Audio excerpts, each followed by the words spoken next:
Welcome to the Game Jesters Gaming and News Podcast, brought to you by Angrod and Danger.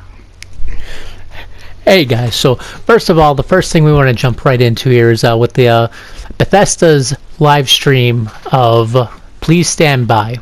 So we all know the introduction, they got the video out of Fallout 76 here, so we all got huge hype for that.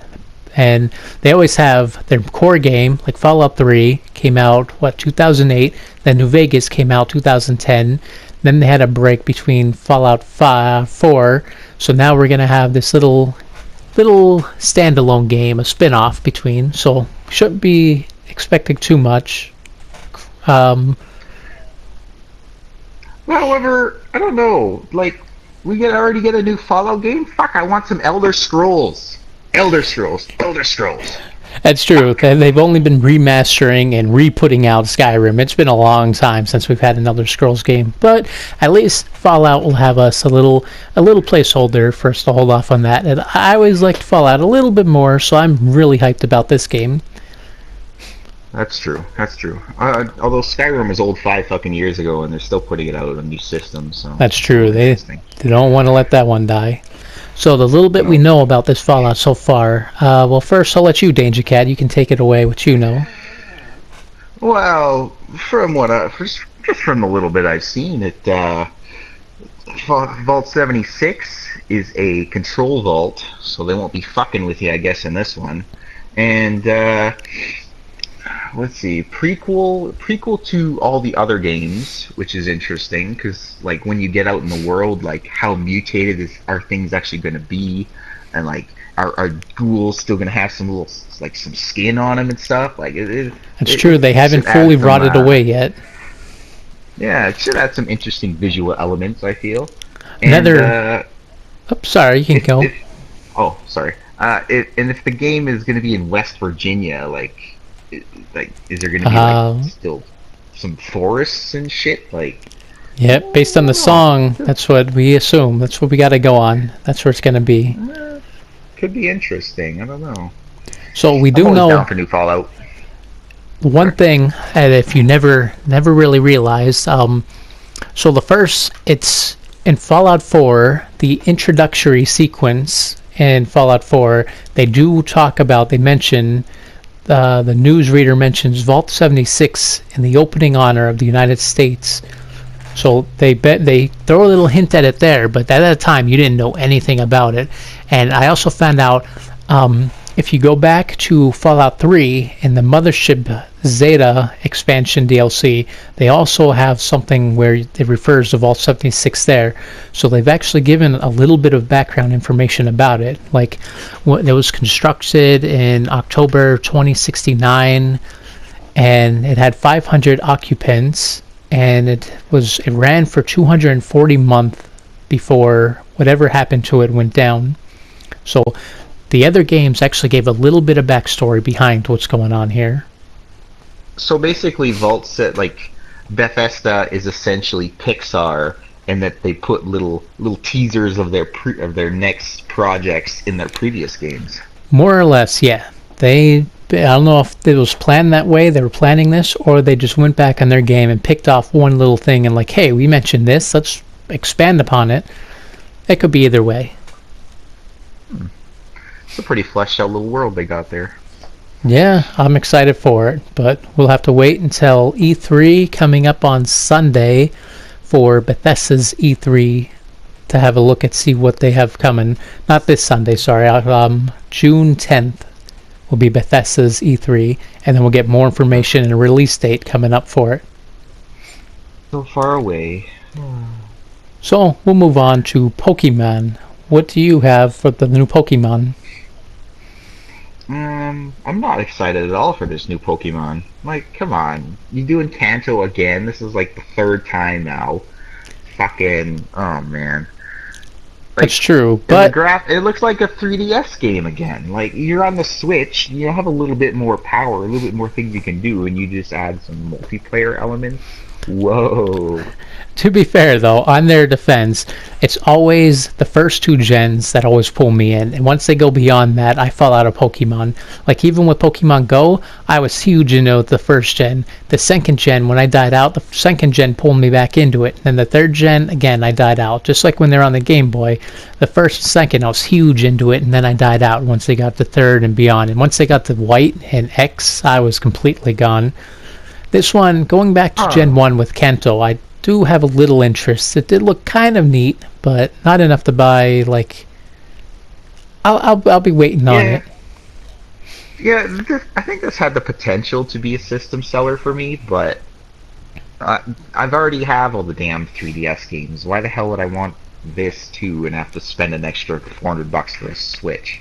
True, but reading all of the reactions to it, a bunch of people are really hyped for it, so I think it will do pretty well. And it's a little to get people back into Pokemon right before 2019, when that new Pokemon is coming out. With, what is it, Gen 9's coming out for that? Yes. So we'll go back to a little bit of Gen 1 right before Gen 9, a little jumping around in between there. Well, I have to admit though, Pokemon has a pretty solid fan base. I mean, they sell a lot of freaking games. That's true. They'll be just like Mario and what else? Nintendo just they know how to keep their one game going strong for a long time and just never let it go down. That's true. One whole game. So I'm going to move on to little DLCs and expansions of games. So this one's a little bit of a little joke expansion, but I saw Star Citizen. I don't think you know much about this game. It's a little... I know. I'm familiar with Star Citizen. I know it's been in development for 800 years. And I think it was a Kickstarter game or something like that. Yeah, it was a little crowdfunded game. So they do, I guess it's still in development, but they just had this new, it's a ship pack came out, which I don't know, I didn't look into it yet to see if they were joking or what, but the ship pack DLC is $27,000. Do you get your own ship? Because that's about the only way that'd be worth it. I mean, I would hope so, because that is a lot of money, and I'm hoping it's a mistake, or it's just a big troll, or something, I don't know, but I saw that and I had a little bit of a chuckle. I guess they really need an influx of capital to finish their game or something. Yeah, I'll say so. But moving on to a little more serious of a thing, a game that I thought was actually gone and dead that I played years ago was EVE Online. They're coming out with another expansion.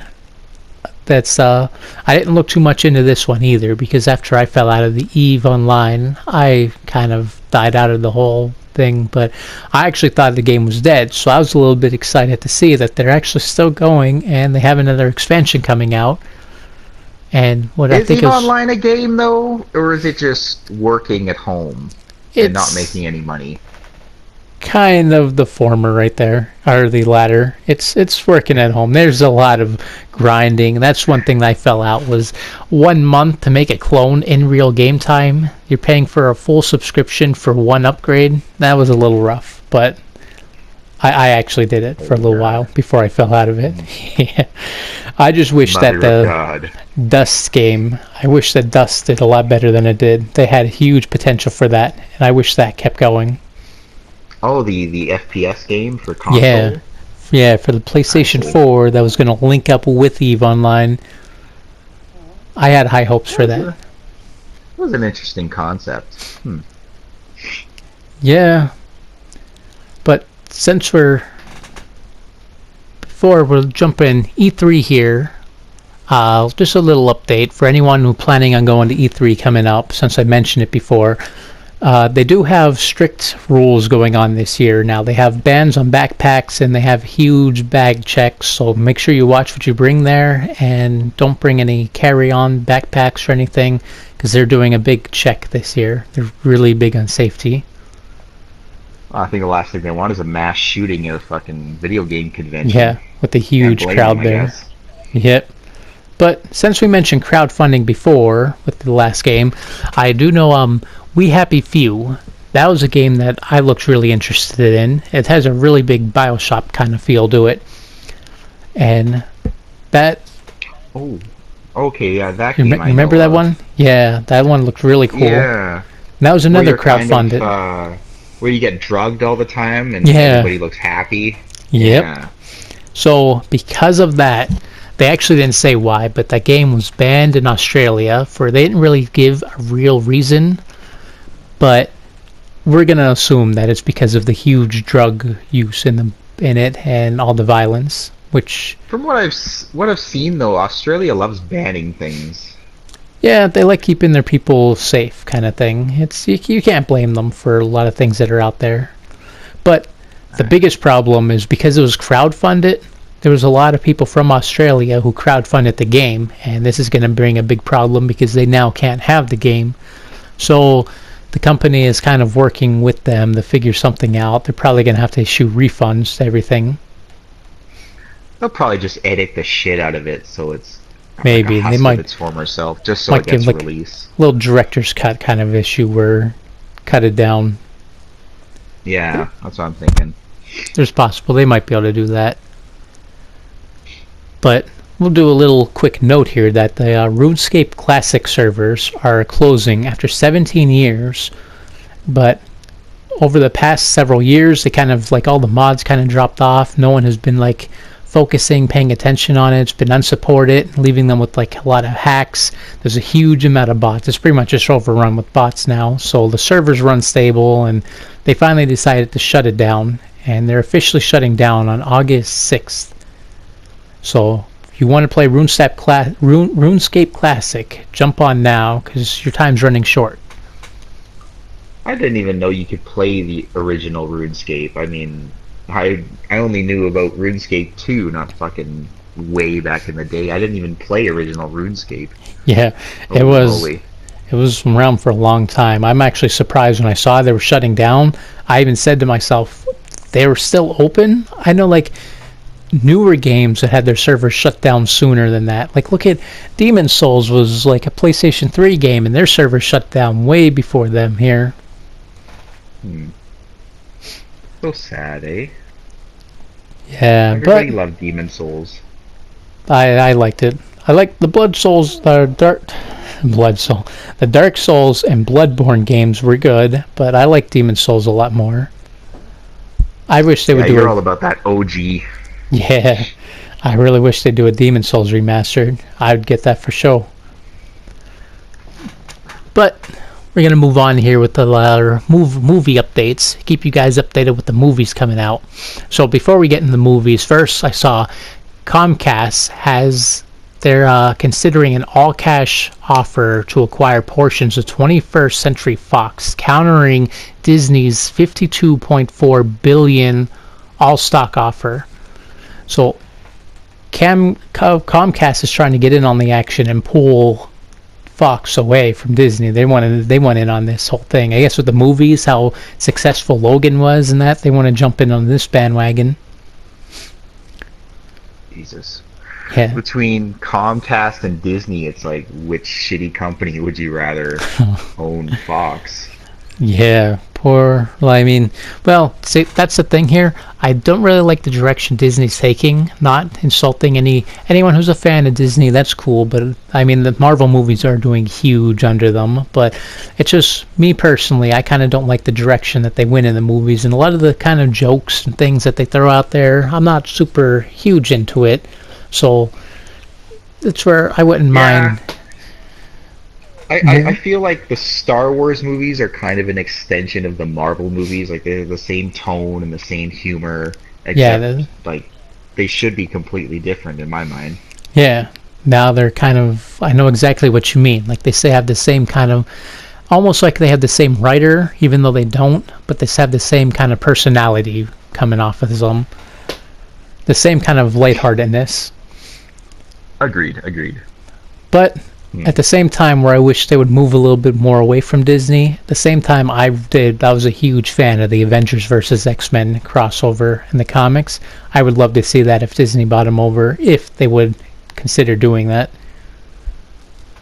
That would be pretty badass. I'd like that very much. Although Hugh Jackman not as Wolverine, I feel would be a little Yeah, disappointing. that's one big thing that I'm bummed out about. With Hugh Jackman gone, X-Men movies are going to take a huge hit. They have to find some way to pull him back in. And especially Yeah, with... it's not like they can change him either. I mean, the guy doesn't really age like Yeah, Wolverine, so that's true. But he's still Hugh Jackman. I can see when he's getting older, but he's still a young man. He's still in his prime. He's actually a better Wolverine now than he was when he first started. If you compare the first X-Men to now, it's a huge difference. He looks way better now. yeah, I agree. He's more rugged. That's true. So he's kind of stepping down in his prime, I think, anyway. Yeah, agreed. But we'll move on with another movie update is on Netflix. First, the whole, I'm not even going to mention the whole Obama thing going on with Netflix and people backing out. I'm kind of, I don't, I'm not, we're just going to skip right over that, but go over a reason to keep Netflix is this Disenchantment thing. Our Disenchantment movie is an animated comedy from Matt, I can never pronounce his last name. Was it Groening? The guy who made Simpsons and Futurama? Matt Groening. That's it. So the guy who made Simpsons and Futurama, Matt Groening, he has another show coming out. Since Futurama ended, he wants to make another show similar to it, but not quite. It's called Disenchantment. That's coming out to Netflix August 17th, which apparently it's gonna, I didn't get too much into it, but it's gonna follow a drunken princess, an elf, and a demon. And I guess I guess they piloted it off to Netflix, and Netflix already ordered 20 episodes of a 10-episode season, so they're pre-bought for 2 seasons already. Wow. Matt Groening's doing pretty well for himself in 2018. Yeah, I would say so. Even though I miss this Futurama and I would love for that to come back, I would still check out his new show. Yeah, for me, Futurama was always... I always enjoyed it more than The Simpsons. Especially now. I hear a lot of people think that Simpsons is getting kind of bland, but I still love The Simpsons. I'm still huge into it. I still watch it and I laugh all the time. But I'm running short on time, so I'm just going to speed through these next little movie updates here. We got, I can't pronounce his name either, but I'll try it. John Codera? He's the chief of Sony. And he's talking about bringing back handhelds to Sony. After the Vita, they officially killed it off. They're stopping all the game production. You can only get digital. The physical copies are going to be shut out. So, he's now talking about bringing back a whole new kind of handheld game system coming. I guess with the success. But why they don't ever support anything? I know, that's one of the reasons the Vita died off. Thing. Get some good games. Thing.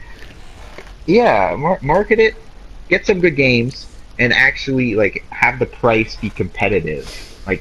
Because it's always way more expensive than anything Nintendo puts out, so people just go buy the Nintendo console. That's true, and Nintendo does push out a lot of games for their handhelds. Like look at Link to the Past, and they had so many the Zelda games, the Zelda remakes on the 3DS. They have the Pokemon's keeping the 3DS going. They have the Fire Emblems game keeping the 3DS going. So Nintendo does have a lot of good handheld. See, Nintendo's more handheld than console, and Sony is flipped around. I agree. Yeah, yeah. For me, the Nintendo's always been handheld to me. But after the success of Nintendo Switch, I'm hoping that these other companies do see that and they consider making maybe a Sony-made hybrid of a console handheld. I would love that, like a Vita that can play on PS4 and have the graphics of that, and you can just take it to the go. That's the most appealing thing, is having a handheld console like PlayStation on the go that can play good games. Yeah, I'd be down for that for sure. That'd be phenomenal. Yeah. So got just two movie updates here. Todd McFarlane, the creator of Spawn, he's making a Spawn movie, and he's kind of what was it? It was Jamie Foxx. That was it. He's got Jamie Foxx starring as Spawn in it, And he already claimed that it's not going to be an origin story, and he's hoping it's going to be successful and he's going to make it a trilogy. I personally like Spawn, the comics, so I'm interested to see how they do the movie. I'm hoping they do it good, though. A new Spawn movie? Does anybody even know about Spawn anymore in 2018? I'm not sure. I'm actually surprised because I haven't really seen anything mentioned about it. This is a really small mentioning, so I'm hoping this podcast gets news out there and some people can spread the word of the Spawn movie. And I mean, Jamie Foxx is a big name, so that'll certainly help things. that's true. He'll get it out there pretty well. And the next movie is a little bit of a comedy. Well, I find it kind of funny when I heard about it. I was like, are you really? But I'm actually kind of digging it. It's Paul Rudd, so another huge name, so you know that the movie's going to be popular and get well known. And Paul Rudd, for anyone who doesn't know, he's Ant-Man in the movies. So he was talking about joining. They're definitely doing it, and now he's talking about joining in on the Sonic the Hedgehog movie. Is it what the fuck? Is it supposed to be animated or? I'm not too sure yet, but I don't think he's going to be animated, so I think it's going to be live action. Don't quote me. It could be just him doing voice acting, but from what it made it sound was it was going to be live action, which would be really weird, but I'm all for it. I'm going to go and see that for sure. That sounds kind of funny. So, like, Sonic the Hedgehog in New York just hanging out, or, like, what the fuck? Guess so. I guess we'll wait and see when we get a trailer or more news, or I think he's going to maybe not in real city. I think he'll still be in his town, and there'll be Dr. Egghead going around. But it's scheduled to release 2019, so it's set. It's coming out. Well, I mean, to be fair, Sonic does have a pretty good fan base for whatever reason, even though they haven't released a good game in That's true. forever. Their games have been pretty bad lately, but their fan base stays with them they're keeping it going. The fans had to release a game that was actually good. It's kind of sad. Yeah. But we're out of time here now. So I just want to end the podcast with a little sad note for anyone who's a George R. R. Martin fan with the Game of Thrones going on, and so good and bad. First, I'll start with the bad. The Winds of Winter will not be published in 2018, but some good news. That's probably no shocker for anyone who's a fan of the book. They probably already knew, or like whatever. I've given up waiting by now. The guy moves at a snail's pace. Yeah, but he actually has a reason this time, is he's working with Warner Brother for an animation for his 1980s children book, The Ice Dragon. So he's been busy doing that, so he didn't have time to work on the book. But he does have something coming out. It's was the Fire and Blood, a series on the Targaryen family. So it's going to give you a little back history of everything that happened during the war with the Targaryen family, how things went down, how he became the Mad King, and that's going to publish November 20th. So you won't have the actual book, but you'll have something to hold you off until... Wait, so he just stopped making the Winds of Winter so he could go make a prequel book? What a cunt. Yeah, kind of. Well, and he made the animation for his children's book, and he's making that, so he kind of pushed off. He knows his priorities. That's what I'm getting at. He pushed off the book that everyone's waiting for to do a little side project. What a douche. So you got a little bit more waiting yet. But we're going to end this up here. We're about 24 minutes in. We're going to call it quits. So this has been Danger Cat and Angrod with the Gaming Jesters, and we'll see you guys on the next episode when we get you more updates and news that is coming out.